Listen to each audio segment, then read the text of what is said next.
false scriptures. Now, to give you a quick example of how the Torah and the Gospel deny the Quran. In the Torah, it teaches that all nations of the earth will be blessed through the seed of Isaac, right? That salvation will come through the seed of Isaac. That promise is fulfilled through Jesus Christ, through whom all nations are saved, through his death, burial, and resurrection for the forgiveness of sins, right? Muhammad is not from the seed of Isaac. Some say that he's from the seed of Ishmael. If you've got anyone that has water, salvation cannot come from him, some water as well. or through him or through his message. That's how the Torah and the Gospel, just one example of how the Torah and the Gospel deny the Quran. Now, there are many instances where it talks about the Torah and the Gospel, where the Quran is confirming the Torah and the Gospel. Let me show you.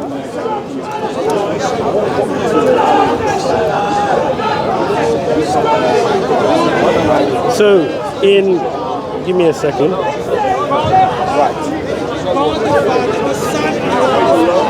So, in Surah Al-Baqarah, chapter 2, verse 89, it says, although they used to pray for victory by means of the Prophet over the polytheists, when there came to them a book from Allah, which they recognized, confirming the scripture that they had in their hands, they rejected it. So may Allah's condemnation be upon the disbelievers. And in 291 it says, when it is said to them, believe in what Allah has revealed, they reply, we only believe in what was sent down to us, and they deny what came afterwards, though it is the truth confirming their own scriptures. That's right. Asking them, O Prophet, why then did you kill Allah's prophets before, if you are truly believers? And also in Surah 5, verse 43, but why then But why do they come to you for judgment when they already have the Torah containing Allah's judgment? Then they turn away after all. They are not true believers. And in 5:47, so let the people of the Gospel judge by what Allah has revealed in it. Those who do not judge by what Allah has revealed are truly the rebellious. Now, how much time do I have left? 30 seconds. 30 seconds left. Now, if I had more time, I would give more examples of how the Quran is confirming the previous scriptures, right? But essentially what you have here is multiple examples of how the Quran is confirming the previous scriptures. Now, what I want from this gentleman is a clear verse in the Quran that teaches that the previous scriptures, the Torah and the Injil namely, are corrupted. All right. I need everyone to pay attention, because what I'm going to demonstrate is, what's your name? Timothy. Timothy doesn't know basic epistemology and doesn't know how to derive basic theology from when it comes to text. He claimed that the Quran confirms the Bible, and if the Quran confirms the Bible, it means that it's faulty because the Bible contradicts the Quran. Well, there's going to be a hidden premise in this argument. The hidden premise is that the author of the Quran must confirm everything in the biblical narrative. Now, the reason why it can't be an absolute confirmation is because epistemologically speaking, we can conclude what the author intends when he's doing these, saying these verses. Epistemology is how we know things, is how we get to know things. And for me, it's okay, I'll teach you today, but that's okay. Now, you said that Christ fulfills these prophecies and these supposed messianic prophecies. That's not even true. I'm going to show that. I'm going to expose how your Messiah is a false Messiah according to Zechariah 13:7 and according to Ezekiel 44, verse number 9. But that's besides the point. Our response to the Islamic dilemma is very simple, and he's not going to be able to answer it. I promise you. And I need everyone to pay attention to this. The answer is going to be that the author seems to be aware of the biblical narratives and the biblical content, and although while being aware of the biblical narratives and the biblical contents, he has no issue in consciously editing that material. If the author of the Quran has no issue in consciously editing material, it means he doesn't believe it to be absolutely true, therefore entailing that the confirmation cannot be absolute. It's a very clear syllogism. If you want me to put it formally, I'll put it formally for you. But the simple question, and I need everyone to pay attention and watch how he's not going to answer this. The question is, if the author is conscious of biblical material and he changes that material, it means he doesn't believe it's entirely true. It's either yes, he doesn't believe it's entirely true, or no, and then you're going to fall into a fallacy. And I'm going to point it out if you do. Okay? So now, this is the question, everyone. Pay attention. If the author knows the contents of the Quran, of the Bible, and while knowing the content, edits it, it means he doesn't believe it's absolutely true. Answer that question, and let's move on. Okay. Did you notice that he actually didn't answer my question? I said in my opening, show me a clear verse in the Quran. How much time will we do for the rebuttal? Just Sounds flow, good. yeah? Sounds good. I said, show me a clear verse in the Quran that teaches that the previous scriptures, namely the Torah and the Injil or the Gospel, are corrupted. That's all I asked. He hasn't answered that question. Epistemology, I mentioned. So can I clarify then, just to make sure? Yeah. Are you saying to me that there isn't a clear verse for everyone to hear? Are you saying that there isn't a clear verse in the Quran? Hold on a second. Are you saying in front of everybody here that there isn't a clear verse in the Quran teaches that the Torah and the Gospel are corrupted? Hold on. So let me point out your double standard. Is there a clear verse in the Bible that says that Christ has a dual nature? And said that Christ, there's three hypostases and one essence and one usia? No, because through epistemology, you derive this information by reconciling the text and knowing the intention of the author. Basic epistemology 101. The same way that you mention terms and you mention beliefs that although are not explicit in the Bible, I can do the same thing. Because if I'm justified in believing that the author of the Quran knows the Bible, and while knowing the Bible, he edits it, it means he doesn't believe it's absolutely true. Now, I answered your question. No. You have to answer my question. It's within it. No. Just let me finish. Again, he hasn't answered the question, guys. If the author knows the contents of the Bible, and while knowing the contents of the Bible changes material, it means he doesn't believe it's absolutely true. Agree or disagree? Let me respond. Agree or disagree? Let me respond and I'll get to that. I'll get to that. It's fine. That's not a problem. Guys, he's going to get to that. So he's going to say agree or disagree, right? That's not We're going to wait. a problem. Go ahead. Right? So it sounds like to me then you're admitting. I remember when I was talking to you the other day or the other week, I mentioned this. You're not going to find a clear verse in the Quran that teaches that the previous scriptures are corrupted. I've given him an opportunity to show me a verse. He hasn't done it. Now, all my life as a Christian, I've been told by Muslims, oh yeah, the Quran says that the previous scriptures are corrupted. Surah Al-Baqarah chapter 2 verse 79. It's not bringing it up. Surah Al-Ma'idah chapter 5 verse 13 and 14. It's not bringing it up. Right? Surah Al-Ma'idah chapter 5 verse 48. He's not bringing it up. Because all of these verses have been debunked. All of these verses have been debunked. Now he's going down this conscious editing kind of route to try to teach that So ask me the question again specifically. Ask me the question again. What is the third time? Ask me again specifically. Alright, for the fourth time. Yeah. The question that he's not going to be able to answer, and I know I'm wasting my time. Let me finish. I'm going to ask you the question. If the author is aware of biblical contents, or at least aware of major themes, and while knowing this content, edits material in the Bible, it means he doesn't believe that the entire Bible is true, right? Not necessarily, and let me explain why. Go ahead. Necessarily. So now it's a fallacy. Go ahead. Let me explain why. There's a lot in your question, right? First, you assume that there is one author of the Quran. I'm assuming that you're saying that that's Allah. I can grant naturalistic means. No issue. By the way, be careful when you put it, because sometimes they get brushing sounds. You need to explain to me who the author of the Quran is, right? Because from my perspective, there are many authors of the Quran. Which Quran are we talking about? Which qira'at, right? This is a loaded question. Yeah, granted. Right? Hold on a second. Go ahead. Let me respond. This doesn't help you. Go ahead. This is a loaded question. The author of the Quran. Am I meant to assume that's Allah? No, we're talking from a historical perspective. Now, if somebody consciously changes something, then why can't you come to the understanding, which is perfectly reasonable to me, that someone or a group of people could lie to do that? For example, right? I could believe in something, but not want you to believe in it, so I lied to you about that thing, right? Why can't you factor in deception as into this equation? Why do you have this view that the author of the Quran, who is the author of the Quran, by the way? Yeah. Who is the author of the Quran? If you're going to ask me that question, it's going to be Allah. However, I'm not finished speaking. I'm not finished speaking. I was saying my point. No, I'm not finished speaking. Let me say this bit. Excuse me. Let me say this bit. I'm not finished speaking. You're not going to straw man. Excuse me. You're not going to straw man. Consciously editing. Hello. Hello, you know. His previous revelation. Excuse me. I'm not finished So speaking. Allah, according to him, he good? According to him, no. Are you good? No. I am not done speaking. Allah is consciously. I am so sorry that the beginning of your sentence up to the middle of mine. Can you understand? Is this guy good? Yeah. He's not. According to you. No, I'm not done speaking. Are you gonna have a dialogue? No, excuse me. I'll just clarify. No, are you gonna have a dialogue or we're gonna speak of each other? Okay, good. If I say to you that I make a distinction between naturalistic analysis and analysis from my epistemology, the answer is going to differ. Meaning, from a naturalistic perspective, from a historian perspective, of course they're not going to grant that Allah is the author. The point being is that even from historical perspective, we can come to the conclusion that the author of the Quran is one.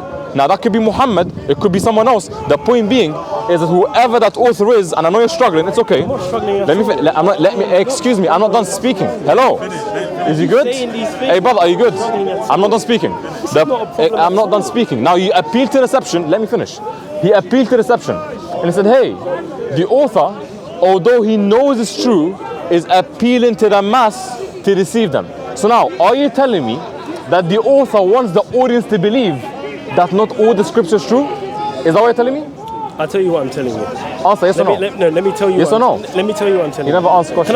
Can I give my own answer? Don't answer question. Can I give my own answer? Because if he appeals to deception, he still has to concede that the author wants the believer to not believe in the entire Torah and the Bible. That's the point. Your entire argument is based on assumptions. Answer the question, please. Don't waste my time. No, I'm answering. Please don't waste my time. But let me answer how I want to answer. Right? You're afraid that I'm going to say something that. I can't. Terrible. You fall into fallacies. Let me just speak freely. Right? I don't want this to break down again. Right? But please don't answer the question. Your argument is entirely based on assumptions. First, you're assuming that Allah is the author. No, I'm not. I'm literally not. I granted the historical means. You said Allah is the author of the Quran. Oh my God, I granted naturalistic means. Is this guy good? Is Allah the author of the Quran? Yes or no? From a historical perspective. From your perspective. Hey brother, I'm talking to you. This is a naturalistic discussion. Are you good? I'm talking to you. Okay, good. I got you. I'm talking to you. I got you. I'm going to answer. Yes. Now, even if you're talking to me, that doesn't mean I can't grant another position. Are you good? I can still grant another position, although I'm tied to a dogmatic belief. Because it's a joke. Okay, good. This is absolutely a joke. Answer the deception point that you made. I brought up in my opening. Don't run away. I brought up Quranic verses. Answer the deception point that you made. I showed evidence. He's showing no evidence. Sounds good. Your entire argument is based on an assumption. Sounds good. Right? I'm saying. He knows he's stuck, by the way. No, I'm not stuck. Finish. I'll let you finish. I've always made this claim. Anyone who knows me, I've said it in previous debates, that the Quran is a deceptive book. Right? That's irrelevant. That's literally irrelevant to discussion. To you, because you're looking for one outcome. Yeah, and right? I'm going to make you concede. I'm going to make you concede. You're looking for one outcome. I've said from the beginning, right, the Quran is a deceptive book, right? There are multiple places where the Quran is saying to believe in the previous books. Nothing to do with the debate. In Surah Al-Baqarah chapter 2 verse 4. In Surah Al-Baqarah chapter 2 verse 285. And my favorite one in Surah An-Nisa chapter 4 verse 136, if I'm not mistaken. I want to ask him this last question. If he doesn't answer it, but he's wasting time. Now he's saying that, bro, you're my ear. He's saying, right? He's saying that the author of the Quran is consciously editing the material in the previous scriptures because he's saying that the material in previous scriptures is not true. Whilst at the same time saying to believe in those books that are not within the Quran. How does that even make sense? Thank you. So on one hand, hey, finish Lando. So on one hand, the Quran is teaching, according to him, right? The Quran is teaching, believe in the books that came before, which are not contained within the Quran. And then he's saying that the Quran is also consciously editing. How much time do you need? Land, please. From those books. How does that even make sense? Thank you. Now, I'm not even gonna waste my time because you stumped yourself because you wanted to employ the point of deception. Oh, the author is just deceiving the believers. Now, I'm gonna ask you this one question, and I know you're not gonna answer it because you said you were gonna answer it at the beginning and you didn't answer it. If the author, let me finish. You don't answer the question at the end. You fumbled. Too bad. Now pay attention. If the author of the Quran wants the people to believe that he's consciously edited material, it means he wants the people to not believe in the entire Bible, right? Yes or no? He's deceiving people. So he doesn't want them to believe in the entire Bible, right? Let me tell you. Yes or no? Yes or no? Assuming. Yeah. that there is one author of the Yeah? Quran. This Then- is your assumption. Then yes, right? It's an, So, why? no, say yes. Say yes or no? Say yes. Wait, like, guys, Oh my God. are you listening? Yo. How many times is he saying, say yes? So, say yes. say it. Say Concede. yes. He's looking for a TikTok moment. Yeah, I am. How many times? Say it. Hold on. Yo. Interesting. This is interesting, right? No, answer. No. Answer the question. I'll be honest with you. Answer the Is it question. Amir, yeah? Yes, answer the question. You make a good salesman, right? Okay, answer Honestly, the you make a question. good salesman. Do you know why? Answer the question. Yo. He goes, If the author is deceiving, no. Say yes. If the Say yes. author, He wants me to say yes. it's a true dichotomy. If the author is deceiving the people according to you, it means he doesn't want them to believe in entire Bible, right? Right? Yes or no? What I'm saying. No, answer Let yes me or tell no. you what I'm saying. No. Look, no. me This is the say- last time. This is the last chance I'm me going to tell give you. you what I'm saying. Last chance I'm going to give you. You don't Answer give the me any question. chances. Let me Okay. tell you what I'm saying. I'm going to make it very. No, Let me- guys, this is a question. If the author of the Quran is supposedly deceiving the Muslims, and he wants them to not believe in the entire Bible, and he's consciously editing material according to your hypothesis, he doesn't want the Muslims to believe in the entire Bible, right? This is what I'm saying. Yes or no? Let me explain. That's what he's saying though. Let me say what I'm done, bro. let me explain. Bro, he landed like 5 times. He's not answering nothing. Okay, we're gonna give him one more chance. One more chance, everyone. One more chance. Go ahead. What do you mean one more chance, everyone? One more chance. Go ahead. Let me Please. explain. Right? Now, like I said to you before, you're assuming that there is one author of the Quran. Watch this. Go ahead, finish. I'm not talking to you, brother. Finish up. He's assuming that there's one author of the Quran, right? And that this author is Allah. And that, Oh my God. bro, we need to stop. We need to speak in Finish up, bro. Finish up, please. You're wasting everyone's time. Finish we up. need to speak like based on what you actually believe. You're creating Finish. this kind of false dichotomy there. What is it? I don't know, man. Like, what is it that you're actually like? Who? Like, if you're I saying got to you. me, you're saying to me, right? I got you. Watch this. You're saying to me that the Allah is the author of the Quran. Oh my God. So bro, you keep saying this. Do you know what granted naturalistic means? No. Stop. I'm talking to Everyone, you, stop. wait, hold on a second. Do you know I'm what talking grant- to you- Hey, brother. I'm talking to you as a Muslim. Thank you. Do you know what Are granted? you a Muslim? Oh my God. Are you a Muslim? Of course I'm Muslim. Right, so But- let me talk to you as a Muslim and based on what you believe. Sounds good. Finish up, land, so I can answer your question. Yeah, Go ahead. so if you're a Muslim, you believe... Brother, finish up. Finish up. Don't speak to me. Finish up. What do you mean don't speak to Okay, me? finish up, please. Go ahead. This is going to break down again. Go ahead. Honestly, this is going to break down again. You believe as a Muslim that Allah is the author of the Quran. So your entire point, right, is based on this. I'm saying first and foremost that I do not believe that Allah is the author of the Quran. Right? That's number one. I think there were many hands involved in putting the Quran together. Even when we look at the compilation of the Quran, according to Sahih al-Bukhari 4986, says that Zayd bin Thabit searched for fragmentary scripts of the Quran on parchment, thin white stones. Hey, don't throw ad hominems. Don't throw ad hominems. Stay on the topic. I'm making my Because then I'm gonna have to refute you. Scapula from the chest of men. Who were all these men that Zayd got the Quran from? They were all contributors to the book, right? We don't know who they are. We don't know who these people are, where they come from, what's their first name, what's their last name. We don't know this. Sounds good. So he's saying to me that the author, the singular author, by the way, which I completely disagree with, is consciously editing because in doing so he's saying that the previous scriptures are corrupted. I would say that we can't even say what the mind is of these people. I would say from a personal perspective that the Quran is a deceptive book. It's a book that is designed to deceive people away from the Torah and away from the Injil that it claims to be confirming. Now, I've shown you various texts in the Quran. This guy hasn't shown me anything. Thank you. Not one verse in the Quran. Thank you so much. Now I'm going to respond and watch. At the end, I'm going to ask him the same question and watch if I'm going to answer it. First of all, let me respond to the point about multiple authors, right? He says there's multiple authors of the Quran. Sounds good. According to the most rigorous research done by non-Muslims, they conclude that the Quran has one author. Let me read to you. The Chronology of the Quran, a stylometric research program by Benham Sajri. What does he say in his abstract? He says, this essay demonstrates the stylistic unity of many large passages. It also shows that the Quran has one author. This is the most recent research that's done on the Quran. Now, forget that. Put aside. Now, watch this, guys. Watch this. Watch this. Granted, there's multiple authors of the Quran. Pay attention. Granted, there's multiple authors of the Quran. If they want to deceive the Muslims, the authors, want the Muslims to believe that not the entire Bible is true, right? No, that's not what I'm saying. So what are they deceiving them on? Let me say this. So where's the deception? Let me tell you. What's the deception? Let me answer you. Go ahead. Right? Your point is about what the author believes. Yes or no? No. What does he want to convey? Your point is about your point. What are they deceiving them into? Amir, answer the question. Amir, your point is about what the author. This guy's terrible. Hold on, Amir. What is he deceiving them? No. You have to engage now. You have to engage. What is he deceiving them into? I'm answering. No. Your point is about what the author believes. Right. That's the first thing that you said. Sounds good, right? When you said deceive, what is he deceiving them into? Your point is about what the author believes. That's what you said in the beginning. What does the author believe? Thank you. Right? Thank That's you. what you said.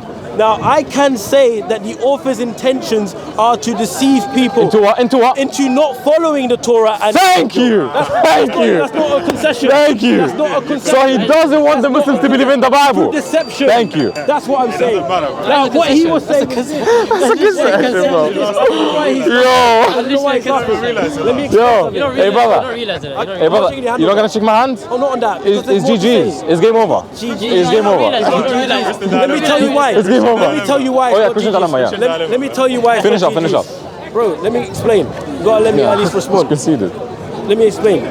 Your whole argument, right, from the get-go. Let me explain, man. Go ahead. Your whole argument from the get-go. How are you, my friend? You're right, yeah? Good to see you. Your whole argument from the get-go was the belief of the author. That's what your argument was, right? Yep. And I'm saying that the author or the authors, right, of the Quran could easily argue that they intended to deceive the people who are reading their material, right? That's what I'm saying. Now, it doesn't mean that because the person is deceiving, he's not aware or doesn't believe that the previous scriptures are true. That's an assumption that he's making. That his whole argument is based on an assumption. Everything that I've said is based on Quranic verses. I could also go to the hadith if we had the time. I can't lie, he got baked. I'm at the bakery right now. Where's Orlando? Huh? Orlando's not in today? Oh, you want Orlando? Where you at? Dude, I'm in a debate, bro. Can you allow me to finish? Let's move to the next debate now. It's game over. Let me finish. This guy's too funny. Let me finish. I'm good in yourself? Yeah. Stay here. Listen to the debate. You've been going. Let's just. That's it. Let me One sentence and then let's end it. So there was at no point, just to make this very clear, there was no point. You are a nuisance, man. Honestly, Christian you dilemma. are honestly. Seriously, you are a nuisance, man, and you're a rude person. Brother, just land. Let's land it, please. Just land it so we can move on, because it's done. It's done. Your whole argument was based on what the author believes. Okay, cool. Just end it. Yeah. Anyway, so what's my point? I had said to him in the beginning, show me a clear verse in the Quran that teaches that the previous scriptures were corrupted. He didn't answer my question. He didn't show me a clear verse, and he didn't establish his point. How you doing? Okay, good to see you. Alright, done. Christian dilemma? Let's go for it. Yeah. Alright, boom. Okay. Now we're going to move to the second section of the debates. I'm going to be challenging the opponent on the coherence and the standing of his doctrine, meaning him being a Christian. Right? So we're going to be an internal critique, as I'm promising, it's going to be an internal critique. Now, the argument is going to focus on Deuteronomy chapter 13, where the author of Deuteronomy posits a way to know false prophets from true prophets. He specifically mentions, and this is God speaking, that if a prophet comes and teaches gods that you do not know, then that prophet is a false prophet. That's what he says, right?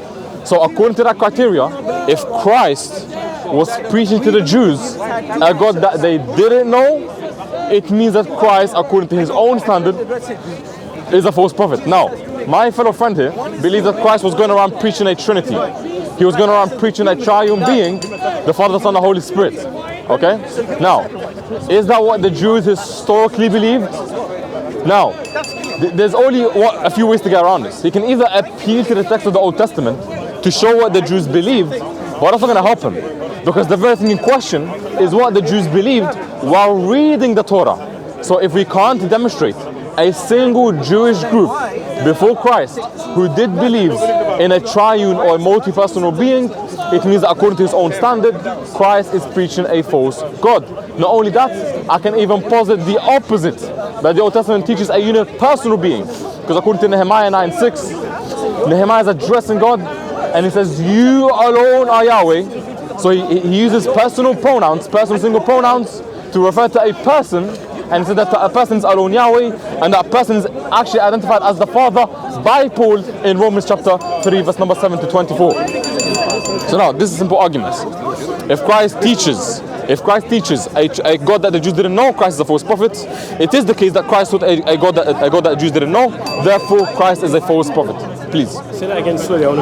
If Christ taught a God that the Jews didn't know, it means that Christ is a false prophet according to the standard in Deuteronomy 13. It is the case that the Jews didn't know the God that Christ taught because they didn't believe in a triune being. Therefore, Christ is a false prophet according to Deuteronomy 13. Well, this is the first time I'm hearing this I know. Christian dilemma. Yeah. So if I'm slow to respond, you have to respect that. Okay, but so should we do it time then? No, it's fine. We can just do back and forth. Okay, but then if you take very long-winded response, I don't want it to ways away from what I want it to be. Yeah, but it needs to be. My responses need to be accurate. Just keep it. Don't make it long-winded, please. So let me see if I've understood correctly. You're saying that Christ is teaching. What's the dilemma? Either Christ is not God. No. Okay. Deuteronomy 13 says that if a prophet teaches a God that the Jews don't know, it means he's a false prophet. That's the criteria. Christ taught a God that the Jews didn't know because the Jews didn't believe in a triune being. Unless you can demonstrate otherwise. Therefore, Christ is a false prophet because he taught a God that the Jews didn't know.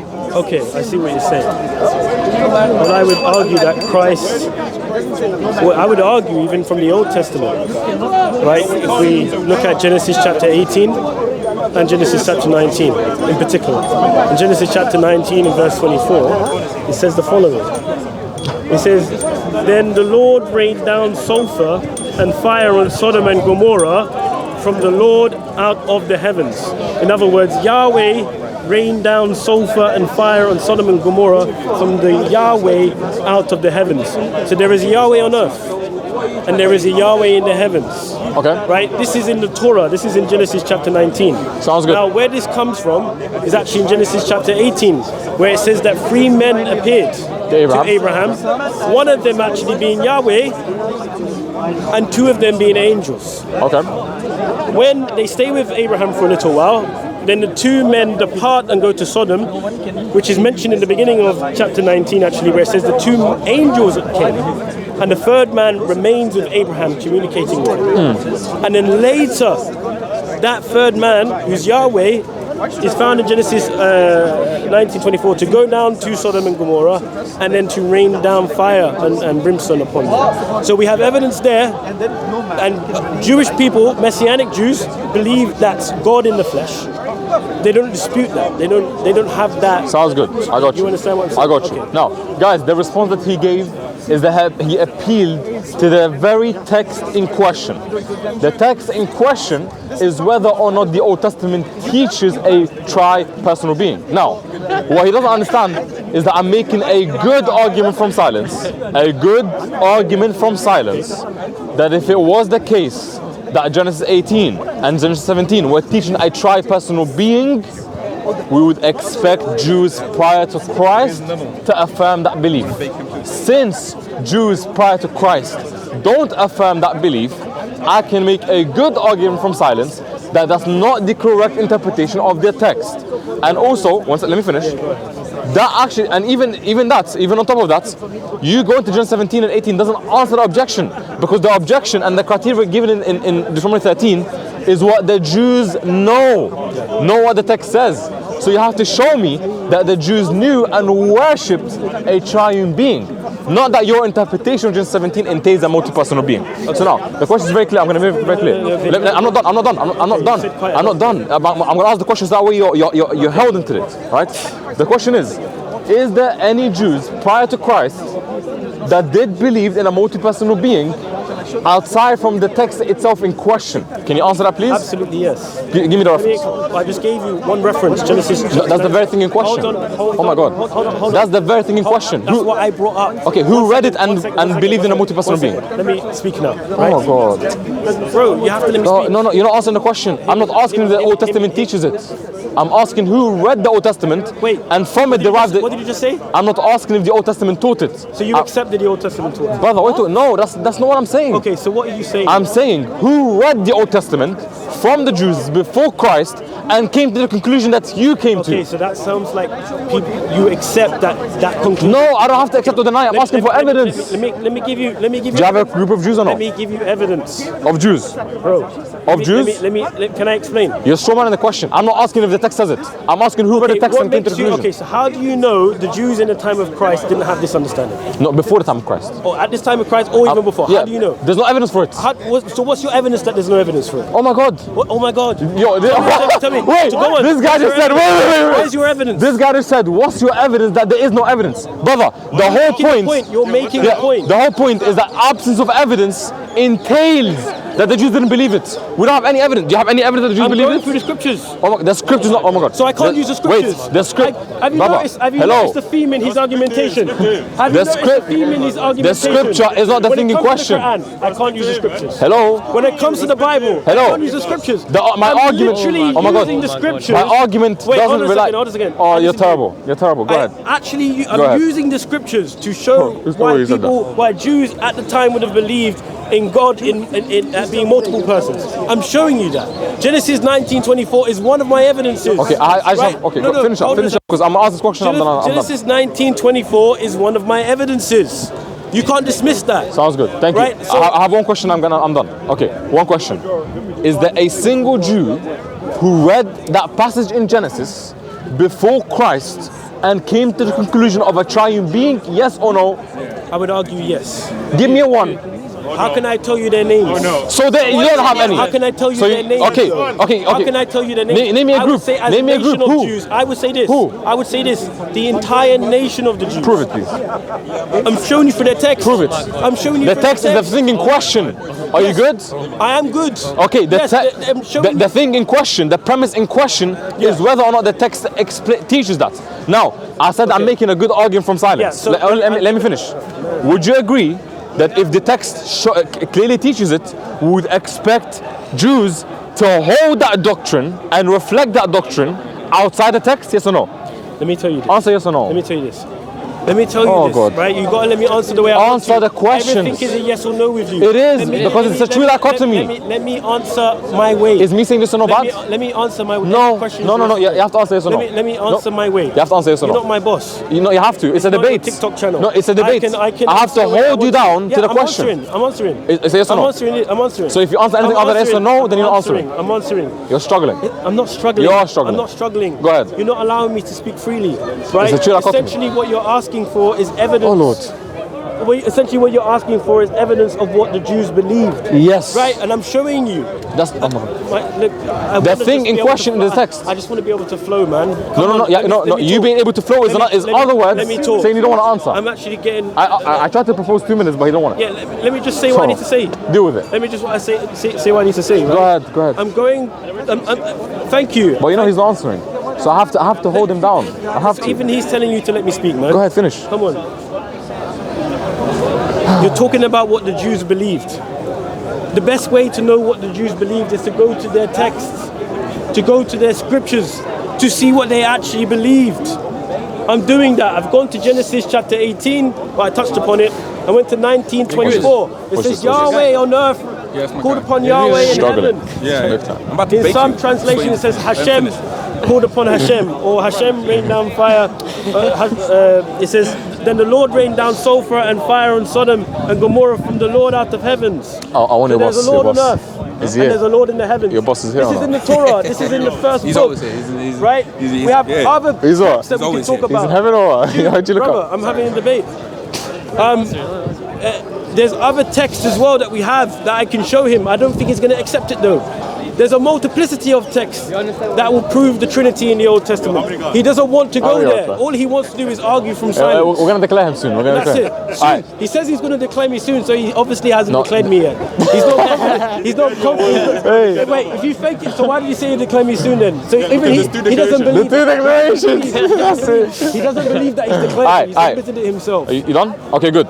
Thank you so much. Now, guys, so he's saying that we can justify what the Jews believed from the text alone. Now, I'm going to test the epistemology. I'm going to press him on a question and watch how he answers. Let me finish. Hello, let me finish. Now, would you agree with me that if Christ was going around teaching a Trinity and teaching a tri-personal being, we would expect the earliest followers to reflect that belief? Yes or no? Absolutely. Okay, good. Now, if the Old Testament was teaching a triune being, would you expect the earliest Jews to reflect that belief? Yes or no? Yes. Prove it.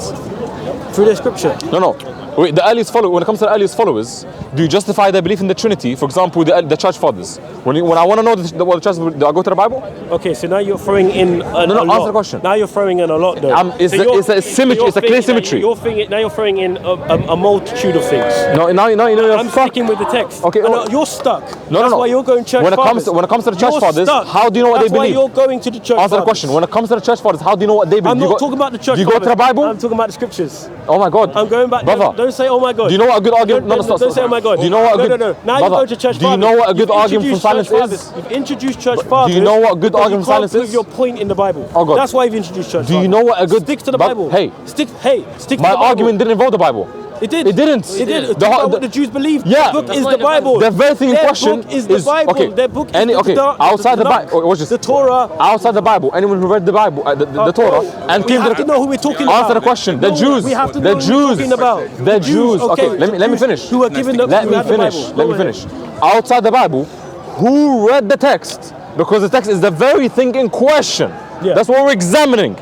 Who read that text and came to the conclusion of a triune being? The Jews. Prove it! Okay, I'll show you. He's gonna go to the text. If he goes to the text, I'm done. Go ahead. Okay. Here's this. Check this out. In the Gospel of Mark.